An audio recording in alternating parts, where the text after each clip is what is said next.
ঠিক আছে, আমাদেরকে অবহিত করবেন। বৃদ্ধা আয়ুব আলীর বয়স ১০০ ছুঁই ছুঁই ও তার স্ত্রী অসুস্থ খাদিজা বেগম।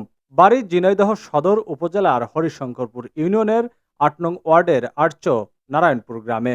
সন্তানেরা তাদের ভরণ পোষণ না দেওয়া অসহায় এই বৃদ্ধা দম্পতির করুণ অবস্থায় দিনাপাত করছিলেন। তবে বিষয়টি নিয়ে সামাজিক যোগাযোগ মাধ্যমে প্রচার হলে তা দেখতে পেয়ে অসহায় বৃদ্ধা দম্পতির বাড়িতে দেখতে ছুটে যান ঝিনাইদহ সদর উপজেলা নির্বাহী কর্মকর্তা তারেক হাসান। গত ১৪ মে সকালে বৃদ্ধাকে দেখতে গিয়ে তার পাশে কিছুক্ষণ সময় কাটান ইউনো তারেক হাসান। এ সময় বৃদ্ধা দম্পতির তাৎক্ষণিক নগদ অর্থ ও ১ মাসের শুকনা খাবারের সামগ্রী সহায়তা করেন ইউনো। এছাড়া উপজেলা প্রশাসনের পক্ষ থেকে এই বৃদ্ধা পাবেন একটি বাড়ি, সেই সঙ্গে চিকিৎসা সেবাও। জানা গেছে, জরাজীর্ণ বাড়িতে বৃদ্ধা দম্পতি একা অতি কষ্টে দিনাপাত করছিলেন। সন্তানেরা বিয়ে হওয়ায় কিছুদিন পর তাদের ফেলে রেখে চলে যান।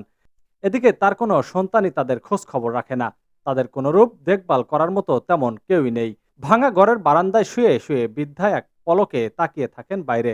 এমন অবস্থায় তার পাশে দাঁড়িয়েছেন ইউনো। ঠিক আছে, আমাদেরকে অবহিত। কে এম সবুজ, ভোরের খবর, নিউজ ডেস্ক। প্রয়োজনে চলে আসবো আপনাদের এখানে। আচ্ছা।